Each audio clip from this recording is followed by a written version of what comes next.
Hi, everyone. I'm James Lott Jr. So welcome to another edition of In Between the Pages with James Lott Jr. And I have a great guest. She's a buddy of mine. I've now known her about 4 years, I think, at this point. I was looking back and I think about 4 years. She's been on other shows of mine. She's a fellow Capital City Web Award nominee for a show that so she's the creator. She's the producer. She is the writer. She is the star. You also directed, too. You directed, too, yeah. And directed. She does one-woman show, but she has great people around her. Broken Out at Love is the series, and I appear in a couple episodes of season 2, so I'm on there. And hope to be in season 3. We're working on that, but the virus. We're talking about all that and more. My friend Karolina Sivas. Hi, Karolina. Hi. Very good to see you. How are you holding up? I was gonna ask you the same question. So for me, I'm fine. I'm like, okay, stay home, James. Hollywood shut down, as you know. I mean, Hollywood just completely shut down over a 3-day period, and then my organizing world shut down too because we go to people's homes. So at first, it was a little weird. I'm not gonna lie. The first couple of days, I was like, what am I gonna do? Oh my God! But I had released some books right before that, so those were selling a little bit. So I got a little royalty check from that. But I was kind of like, and I was like, you know what? What does James Lott Jr. do best? Interviews. That's what James Lott Jr. does. And you know this, you've been interviewed by several times. And I just thought, why don't I get my friends who are in the business, not in the business, and let's just start talking. I have like 20,000 podcasts and video things I do. So I thought I have one for each person. I can kind of do it. And since I haven't left the house since Tuesday. So wow. I've been home I haven't gone nowhere. I'm fully stocked, fully loaded. Everything's good here. I do miss some ice cream though. I was like, what was my ice cream? But I haven't gone anywhere, and I've been interviewing people 3-4 times a day. You're like the third person today I've interviewed. So I'm just like interviewing them and then getting them ready, uploading them, and kind of like scheduling them to be out for next month or so. Lots of content for us. That's what I've been doing to keep busy. So how are you guys doing over there? We're doing good. I mean, I actually did go to a grocery store run today. I mean, I would stock up. I did stock up today, but it's just like everyone takes everything. And so Sprouts Market really helped me today. So I'm stocked, so I don't have to worry about it for the rest of the week. How was it going in there today? How was it? How was what? Going in there today. How was it? It was fine. I mean, there's markings everywhere that are like, stand here 6 feet away from checkout and stuff. But I mean, people had masks. Okay. I mean, I don't know. I'm very careful. I already wash my hands a lot because, I have food allergies. So I approach everything very sensitively anyway. So this isn't any different than how I normally am. It's just now it seems like everyone wants vegetables, which was not the thing before. Yeah, it's so weird. I'm a person who used to be a nurse. So I always wash my hand a certain way, and I always wipe down my phone. And I mean, there were things I did already. So it's kind of like, in a way, I'm living the same way. There's a little extra concern. It's like a little extra and I just thought, James, really, if I don't have to go out, then why go out? I mean, I have a huge yard, front and backyard, so I can go outside in my garden. But if I don't need to go to the store, I mean, I don't know, then just stay home, James. Just stay home. I know. I'm a homebody anyway, so I enjoy staying home. That's not a problem. And the family's okay? Yes, everyone's doing better. Yep. Good. Same my family too. They're all hanging in there. So we're going to talk. Thanks for doing this today. I said I'm creating content for people out there who are sitting at home and you need something other than the virus to think about. And I love writing. I'm a writer myself. I'm an author, and I'm with a writer. The core, if it's not on a page, it's not on the stage. I mean, that's the whole thing. And this USC grad, of course, who created this series. So just tell people who may not even know, who see this for the first time, what is Broken Out Love? It is a story based very heavily on my own life experiences. And it's about an idealistic girl who she starts out in college and she gets the rare chance to meet her celebrity crush. And then what starts as a crush turns into much more. And then she has friends, family, other guys, and love stories kind of complicating things along the way. Yeah, it's fun. It's funny. It's some sad stuff. I mean, it's a lot of good things. And in her first 2 seasons, she has like amazing guest stars, people you know who they are. on I've there. got some great ones lined up for season 3. Well, the second half of season 3. The second half of season 3. Yes, there have been some delays. It's because things have gone down, and then now with the virus, nobody can do anything at this point. So you've been writing, and so can't give anything away, of course, for season 3. But like, how's it been writing the second half of season 3 for you? Well, I felt like until this quarantine happened that I didn't have enough time in my day to just kind of stop and do the writing process. And then I had finished final revisions on 2 scripts. I've made the aim to make them longer, kind of how they were in season 2, back again. So there's a lot more to each episode. And then once we kind of all stopped, it's just started coming again. And so I've been writing a lot, and it's been really very enjoyable. Just I've been writing this episode that's been like, I always say that episodes brew in me before I get to write them. So this has been brewing in me for like a month, and then finally I've actually put pen to paper, and there's some scenes now building and building. So I'm really excited. I'm writing an episode that's going to be a Christmas episode. So I've always wanted to do the holidays, and then it just kind of worked out where I think it could be a Christmas episode. So that's kind of what I've been working on right now. Exciting. How exciting. Yeah. Christmas is in, folks. I know. All those Christmas movies everyone's showing right now. It's in. Christmas is in, girl. That's a smart one. I have Christmas songs, folks, out there, so I know, trust me, they sold a lot. Okay, so people always ask me, when it comes to script writing, or they ask me too as a writer, like, so I'm going to ask you this question. Do you have a process when it comes to actual writing, or is it different every time?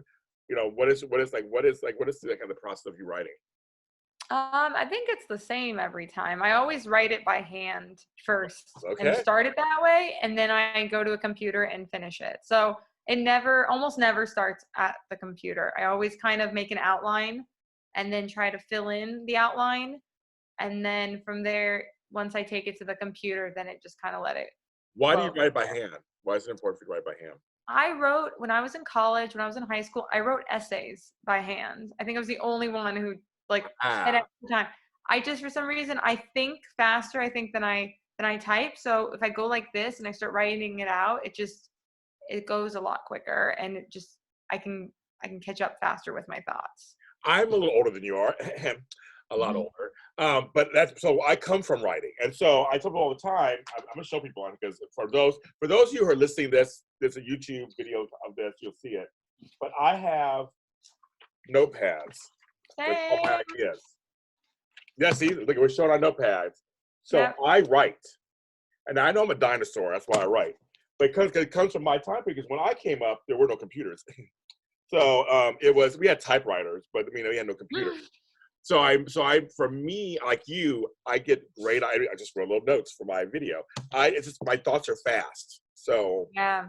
I type fast too, but for some reason, writing is better. It's not the same. Yeah, and then if I have an idea as notes, like as ideas of lines or other dialogue come to me, I might write the notes on my phone, like in the notes section. I'll write things as it comes. And when I feel like I've gathered enough notes, that's usually when I attempt to take the notebook out and write it. So first it's writing down the outline. So you have an episode, you go, okay, let me outline this episode. Yeah. It'd be ideal if I came up with the title first of the episode, but right now the one I'm working on doesn't have a title. But usually I come up with a title somewhere early on. Well, I feel like, with this one, because it's a Christmas episode, it has to be a really good title. So I've got nothing for this one yet. That's fine. The titles are always tennis related, so I don't know how this would be a tennis related one. It could be mistletoe and tennis balls. I don't know. Silver trees and I do like the idea of using a term that's Christmas related with a tennis term. I might have to ponder on that. James Lott Jr. here to help. I'm an ideas man, girl. I'm an ideas man. So, because I know you do all your tennis stuff.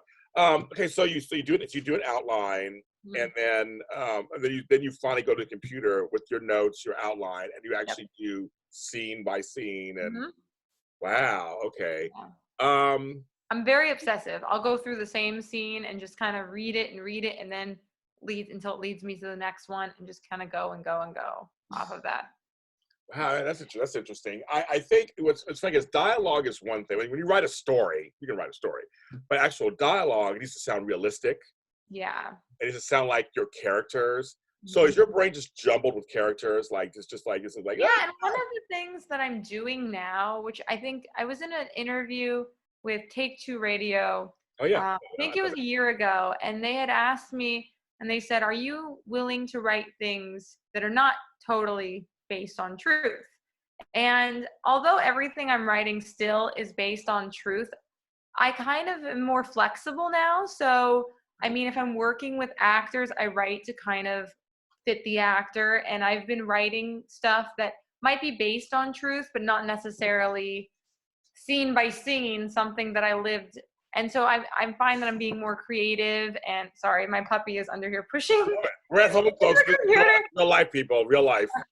I love it. Okay, so like I find myself right. So the Christmas episode, for example, is a good example. It's based on something true, but I have a lot more flexibility I'm giving myself to kind of make my point through my own creativity and not just like this is a true event. So Right. it's been a lot more interesting. This isn't Law and Order, people. No. Like based on true events, based on headlines. That was not it. So that leads to the question that you do sometimes modify or write for an actor when you start, them and how they bring to yeah, dialogue. all the time. Right. Do you have a lot when you're on set filming? A lot of sets have this where last minute something doesn't work, you change the dialogue. Does that happen when you're on set or no? Or is it I mean, I allow for a little bit of improv, although it does make editing a bit complicated because then in editing I'll know if the improv worked or not better than I'll know on set.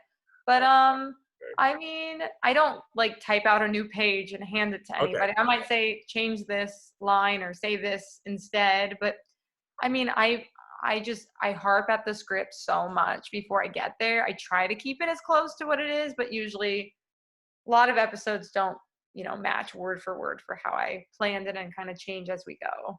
Yeah. Improv, you have a good point. You're a writer. You want to be present because you're also a director, producer, and you're a star of the show. So as an actor, you want to be present and you also want to be open. But of course, you wrote something.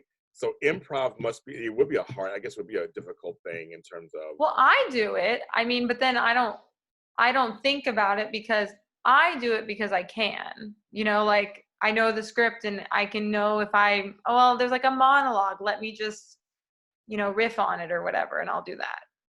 Yeah, that must be interesting. But I'm saying for other characters, it must be, because you said you're later going, well, they tried it. I won't know until sometimes it works really good though. Like, I always say when the younger characters are like in a group as like a friendship and they're in a group together, then I find that, some of the improv is better than what I would have came up with. So like, I mean, there's a little bit of improv. There's a lot of improv in like some of the character choices in the party or in the graduation party episodes, which I believe were episode 8 and 11. Yeah. Those had some improv in it, and I feel like those worked really well. Sometimes, like let's say episode 15, which was a very structured finale with like the auditions, there was really no improv because improv I think would have not worked well. Messed it up. People always ask me this. I'm gonna ask you the same question. 2 questions. One, is it hard coming up with names for characters? No. You have a plethora of just like names in your brain. Most names originated as based on old movie actors. Oh, how funny. Okay. Oh, okay, Mom. My mom wants credit. She comes up. Which name did you come up with this time? I came up with Holden Gregory, I thought. Yeah, I did. You think you came up with Holden Gregory? Okay, well, she comes up with the main ones, but I don't even pass names by you anymore. I go for old movie stars usually. Okay, Holden Gregory was what? William Holden Gregory Peck? Yes. Yeah. Yes. Go on, Mom. That is correct. Go on, Mom. That's right. And then Vivian Taylor was Elizabeth Taylor and Vivian Lee, but I spelled Vivian differently. Just yes. I like that. And then what else? Mom, you gotta stop coughing. You see me? And then what else is there? Real life, kids. Real life. We're at home quarantine. Real life. Too many people in this house for me to try to do this. Who else do we have? Jameson Douglas was named after Jameson being alcohol. Oh, yes. And then Douglas there was a street in New York called McDougal. Yes. So I didn't want to name him Jameson that because that does not sound like a bad boy name. So I just looked up things that were similar, and that's how Douglas came. I know McDougal Street. I do know it. That'd be very Irish, though. I mean, Jameson McDougal. That's very. That didn't sound like. Yeah. Oh. Well, yeah, you'll find out in episode, which one is it? 20? No, 21. That you haven't seen yet. Yeah. What's the significance of McDougal? That's in that episode. Okay, very good. Okay, that's funny. And the other question I always get is, well, you're a man, so how can you write women characters? So I'm gonna ask you the same question. Yeah. How hard is it to write, you're a woman, to write male characters? Oh, I get, you know what, I've gotten from some guys who think that my male characters are a-holes. And I have to say that I have never written a male character that wasn't based on something. So I don't know what to tell you. I mean, I think the material that I've been given from people is better than like what I could have came up with. But no, I mean, I think I write a guy perspective. I mean, a specific way. I mean, I always try to see, like, is this realistic for how a guy will talk? That's why some guy characters, you know, I allow for flexibility with improv because then I can kind of pick up on stuff. But I don't know. I think I think I get judged a little bit for how, because sometimes the guys are all just like this very pretty seeming, tall, athletic man. I get a lot of crap for that too. But I'm basing it off real people, real experiences. I'm just, you know. It's her life, based on her life, folks. I'm sorry. I mean, I think, you know, I think Holden Gregory is very accurate. I actually think I'm more generous with how I'm writing them. I think I write them all a lot nicer than some of the people that some of the way their potty mouths are a lot. Oh yeah, more subdued. A lot more tame. Yeah, a lot more subdued. Yeah, that's true. Maybe there's a cussing every 5 seconds that goes on there, but yeah, in real life. I want to ask you, because it's been a little over 8 months or so since you and I were together in person. I know. I was just mentioning that. I was saying, well, first I saw you in Fresno when I was in Fresno, and then I saw you guys at the Capital City Web Awards in Washington D.C., which I won, but you were there. I was there, and the first video. So, folks, that first video I posted before I got the actual snippet was from her. She had filmed it. She had got her camera out, kind of like after I walked up. Yeah, I was like, shoot, I should be recording this. Yes, and of course that speech went viral for me, and people just love that speech. Which I had as people know, I had no paper or anything on. I think I was going to win. Did not think I was going to win. She thought I was going to win. I think I was going to win. But she was nominated for a bunch of awards there too. But one you were nominated for was for writing, I believe. Yeah. Right. And so, how does that feel? Because, like you said, you're alone in your room, by a window with a dog nearby, and you're like trying to write this dialogue over and over again, to actually be recognized for your writing stuff, not the acting, not the writing, but the writing. I always say, if I could get any award, it is for writing that I appreciate the most, because that's the only thing that I'm really doing by myself. Everything else, it's a very collaborative experience, but this is the only alone time I have in the process where no one can have an opinion on the material. No one can see it. It's just my own. And plus I know how the script's evolved and how it got to that point. And so I always find the writing stuff to be the best compliments. Any compliments on the scripts or just what the episode is about always means the most to me. Here's a question for you. Is there a word or phrase when you look back, you decided I use it too much in my writing? Is there one that you said I got to stop saying that so much in my writing?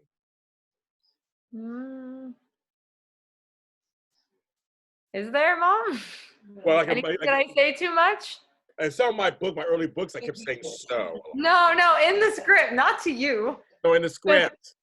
She goes, I need you. She's tired of I need you to read this. That's just in real life. Do I say anything? I mean, I think that. Do you say anything a lot? Yeah, I mean, I think the use of the name Holden over and over again in the first two seasons. I don't say Jameson by name so much. I don't feel like Jameson's a little different than Holden, but just like Holden Gregory did this, Holden Gregory did this, like Holden Gregory, just like it's much more like it came to the point where when we started filming season 3 initially, and Holden Gregory was supposed to have more of a story base in it, I just found myself annoyed with myself saying it, and that's kind of how it kind of trickled out, because everything was just like, Holden Gregory. Oh my Like, gosh, no, nobody cares. Yeah, And that's when I realized I didn't care anymore about saying it, so I thought the audience might be sick of hearing it too.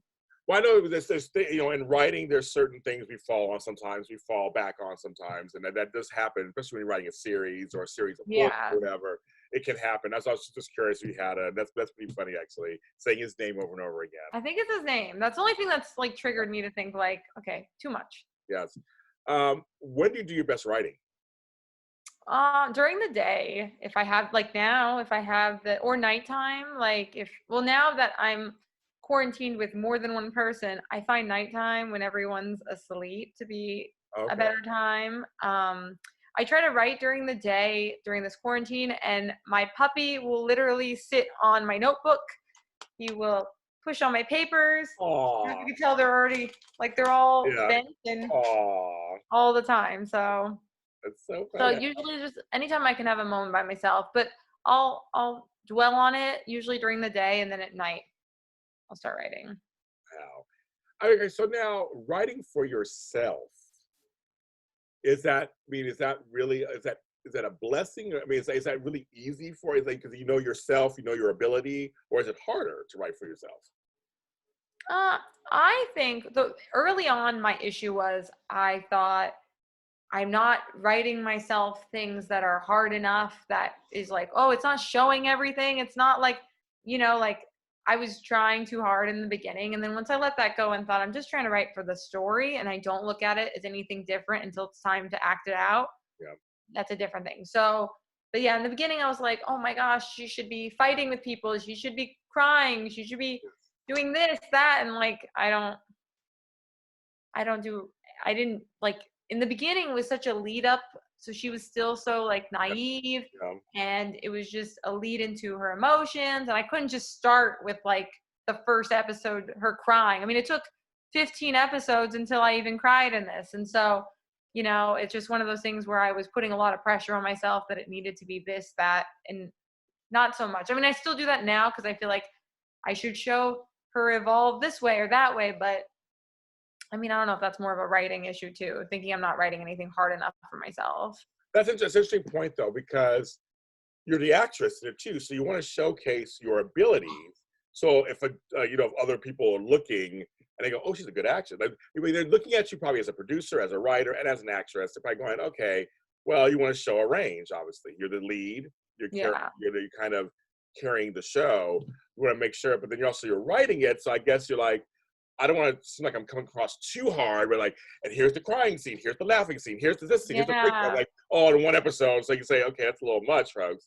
But you want to be able to show, I guess. I've learned patience. Like, you have to build moments slowly in order for the audience to catch up with the character's emotions, and that's kind of what I try to do versus just, I mean, one thing I think a good example of that would be the party episode, episode 8.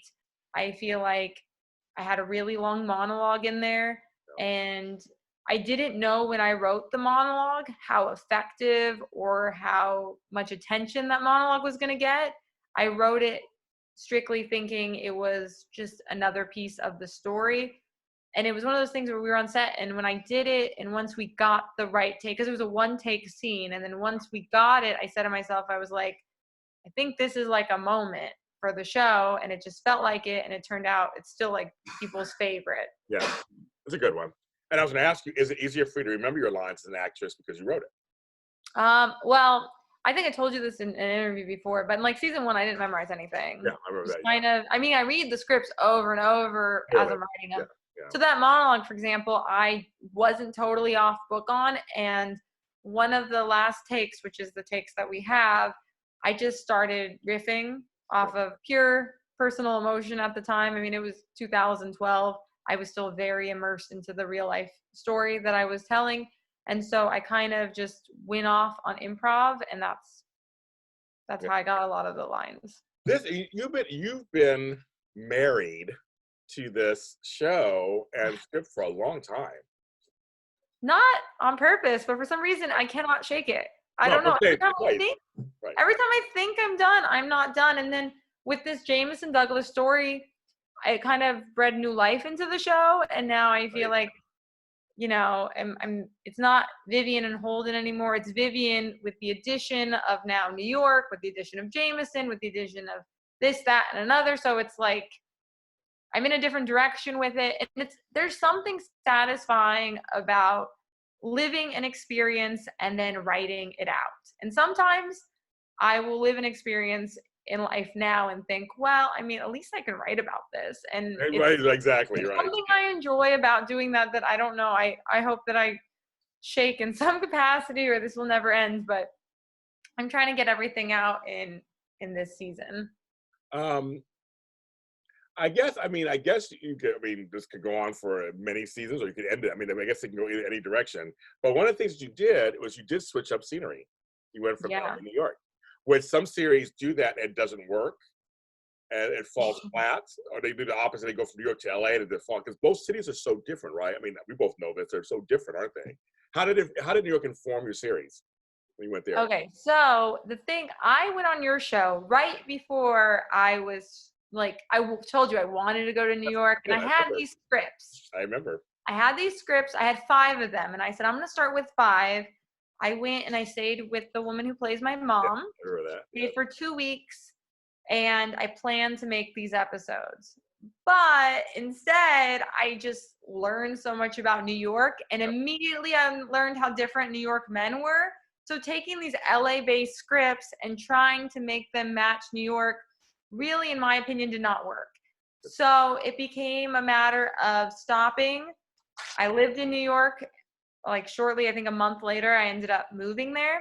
Lived in New York for a while, enough that I got material, and the whole lifestyle is different. And obviously, I'm not an expert. I wasn't there long enough in life to be able to, you know, capture New York and the hustle and bustle like perfectly. But in Vivian's like picturesque version of things, I feel like I've captured New York, and I have a better understanding of the men there, and that's what I wanted to write about. So I stopped and I rewrote, and that's why we have the first 4 episodes out, and then I'm now rewriting the rest.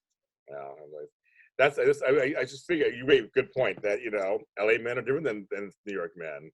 It's like Chicago men are different than LA men. Like it's a different swagger, different approach, different attitude. How they talk is very different. I love New York. My family's from New York, so I love New York because of the directness.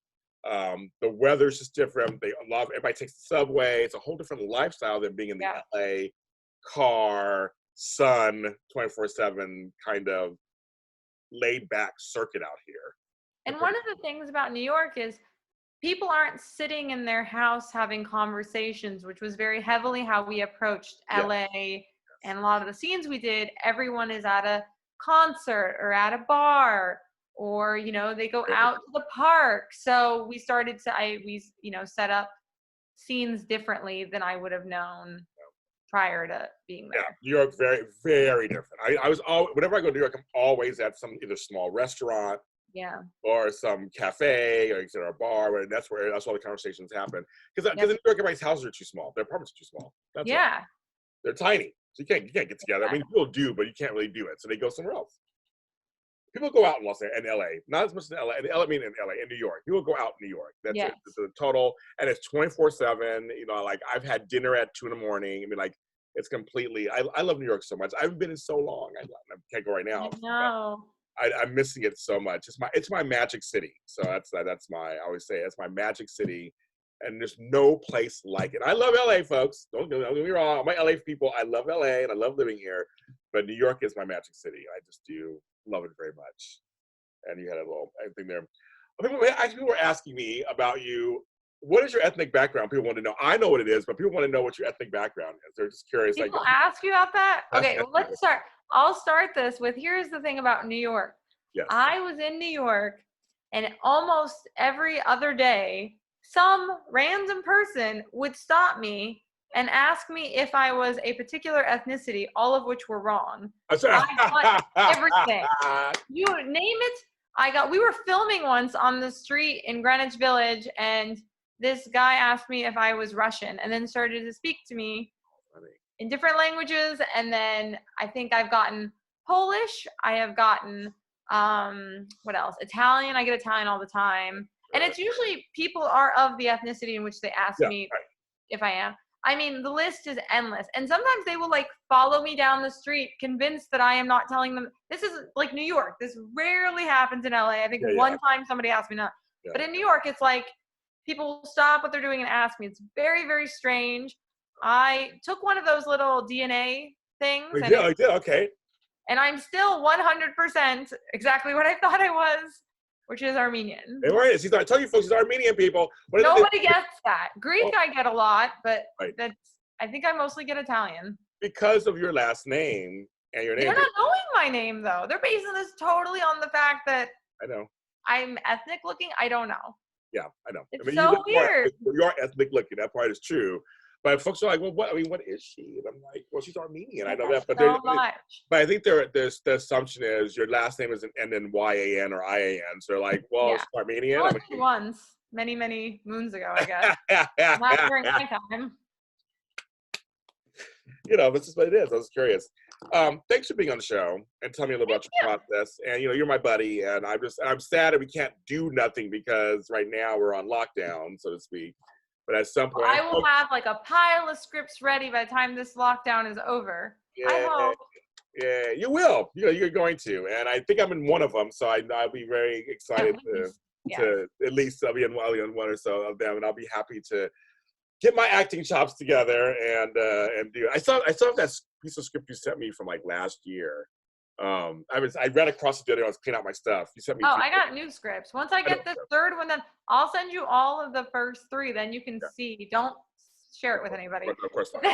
But then you can see how it's how the story is going.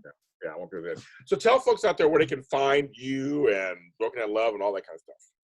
Well, you can watch Broken at Love at brokenatlovetheseries.com, or you can subscribe to us on YouTube at youtube.com/brokenatlove. I have Twitter at Broken at Love, Facebook at Broken at Love, Instagram at Broken at Love the series, and I also think that's it. And I will post. I think it's it. And I will post. On our Facebook page, in between the pages of James Lott Jr. Make sure you're following that, of course. I will post on there a link to her website, and you can see the series. The series is really good. I make a few appearances in it, so it's a lot of fun. It's a lot of fun, and you'll laugh. I'm trying to write a new series. What? I'm trying to write a new series. Yeah, I was going to ask you. It's still brewing in me, so I haven't put it down yet, but I've got something else up my sleeve, I hope. And maybe one day I'll have our spin-off series, just me and Vivian. We just have our spin-off series. Our adventures in New York. It's like that. James and Vivian go to take New York. But yes, I will post that on the page, in between pages. This podcast is everywhere where podcasts are streamed, and this episode will be on my YouTube channel, JLJ Media. Everybody, please stay safe, and more importantly, stay sane.